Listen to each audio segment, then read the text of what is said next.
if you're watching this review on YouTube or something, go back and listen to the interview first, because the interview covers so much ground. So the thing to say is that you were talking to so I was going about whether or not people would know this story.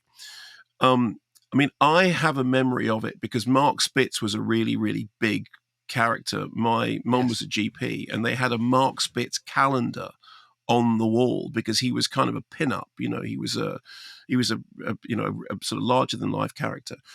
But obviously, what we see at the beginning of the drama is there's this stuff about the politics all, right there at the beginning. Mark Spitz is winning, and they're talking about, oh, well, let's cut away to the German response. And then because of, who Mark Spitz is, let's do something which connects this to the history of where this is all happening. And do we want to have a political discussion about this now? So right from the very beginning, it's established that sport and politics are intertwined.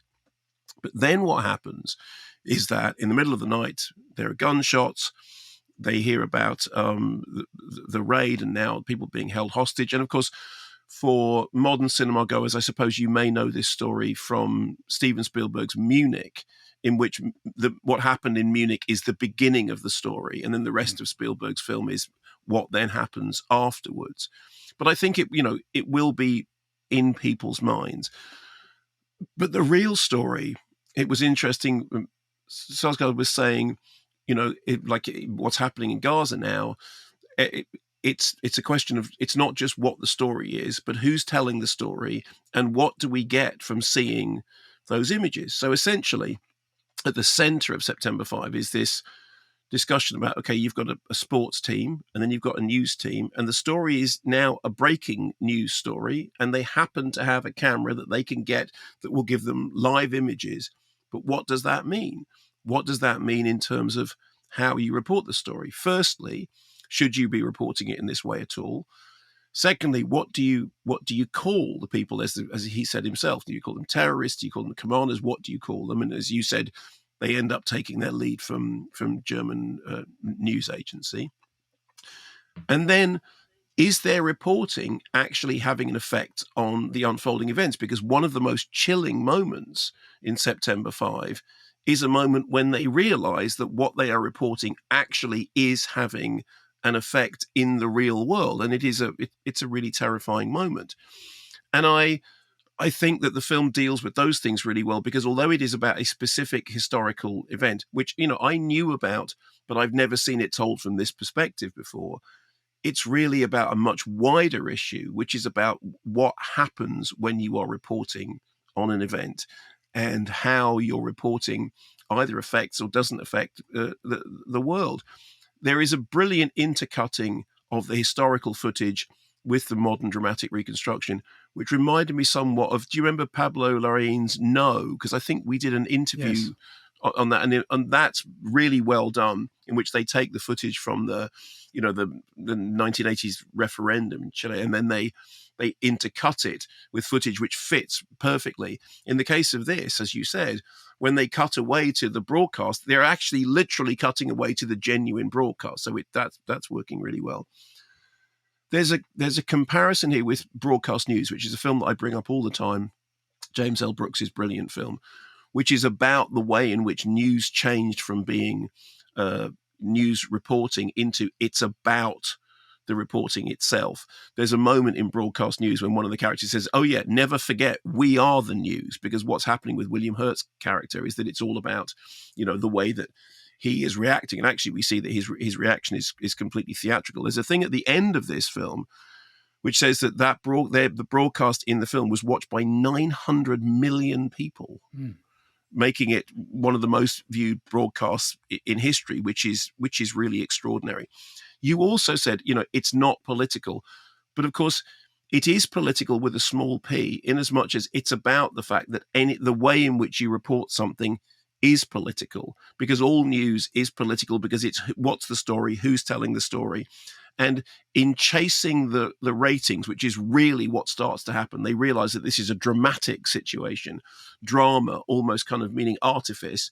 And therefore, it can be incredibly well watched. And so there are all these negotiations with the satellite companies about, we want to have the satellite at this time because we've got this breaking news story. And they start chasing the ratings and they start chasing the, in inverted commas, story.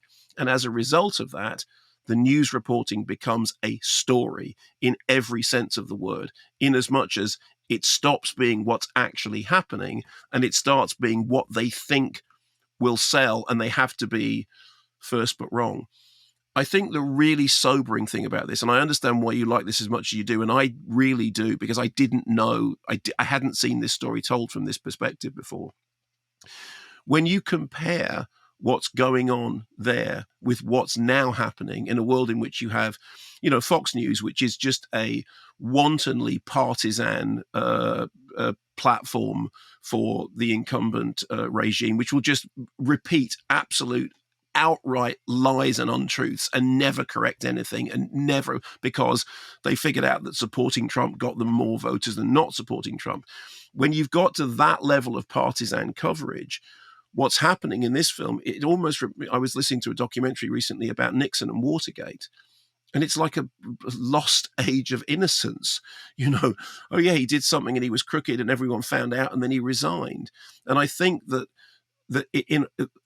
there are two things happening. One of them is you are seeing the birth of a kind of form of journalism that now is at like pantomime levels of performance and inaccuracy. But you're also seeing people actually having the debate. The thing about, what do we say? What word do we use? Are we qualified to do it? What happens if we show this story? Whereas now I think it is just simply a completely, particularly in the case of Fox News, which is not a news station. It is just a platform for political partisanship. And yet it is probably the most watched news service in the US. I found this engrossing. I found it sobering. It is still a horrifying story. I mean, an absolutely horrifying story. And when Peter Sarsgaard said that he went there and he had to remind himself, this actually happened. And I think there are several moments in the film in which it is chilling that you remember this actually happened. But I think it's sobering, not just because of what it tells us about what happened then, but because of what it shows us about just where we are now, and what an alarming thought that is. The other hugely irrelevant conflict that it highlights is, as someone who spent quite a few years 5 Live, where it was news and sport. Obviously, that's what they did. Yeah. It showed the antagonism between news and sport, and the condescension from a lot of in the newsroom towards sport. That you're the sports journalist. There's no way you can cover this. To which Sarsgaard obviously is in pole position to say, yes, but we're here and it's happening just the other side of the door. May I ask you one question? And I'm not spoiling the film's obviously a historical thing. The moment in the film in which, after they think that they've got it all right, and then that they realize they haven't, didn't you think that sense of creeping horror that you realize that you've called something wrong was absolutely bang on the money?